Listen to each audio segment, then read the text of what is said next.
सर्वोपकारी जीवन होना चाहिए, स्वार्थ का जीवन नहीं होना चाहिए।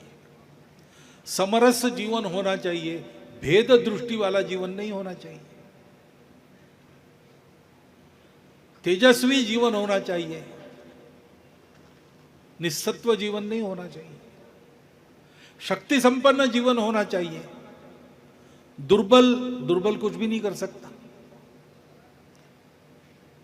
सारे सत्य को शक्ति चाहिए।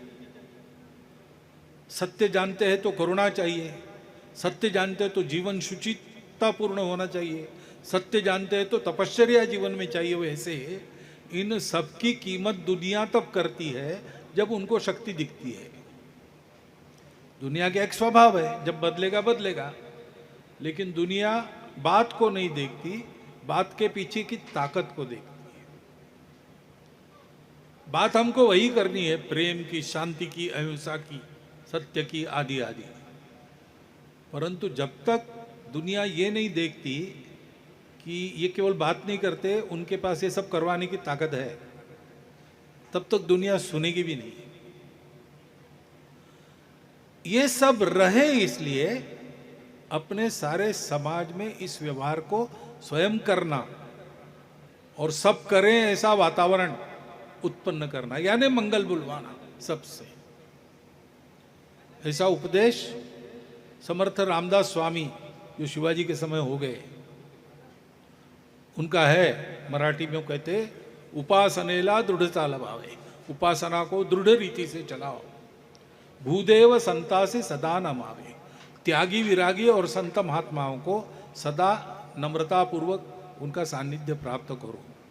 सत्कर्म योगे वय घालवावे, सत्कर्म कर। तो वही तुकाराम महाराज ने कहा है कि हम लोग वैकुंठ के वासी है। मराठी में कहा है उन्होंने, मैं भाषांतर बता रहा हूं।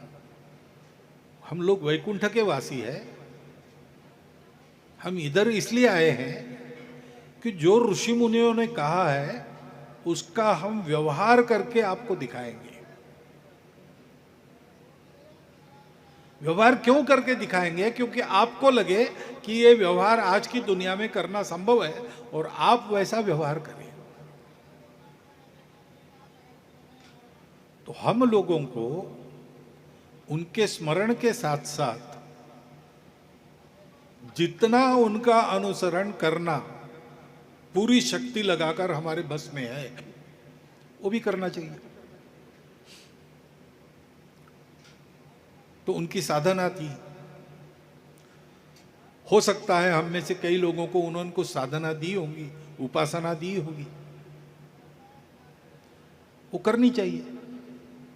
उसमें नित्य होना चाहिए, उसमें दृढ़ होना चाहिए।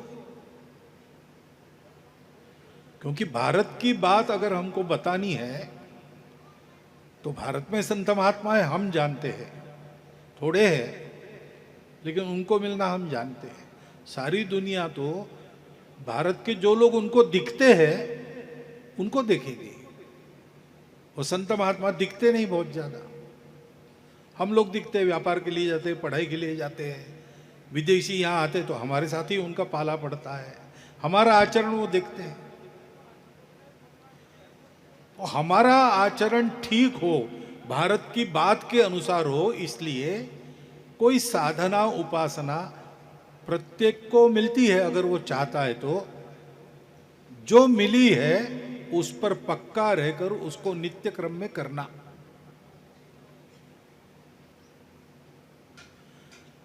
और वो करने का उत्साह अपना बना रहे, इसलिए ऐसे जो लोग हैं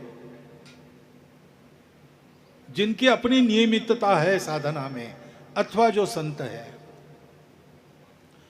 उनके प्रति नम्र होकर उनका जितना सत्संग आप प्राप्त कर सकते हो उतना प्राप्त करना।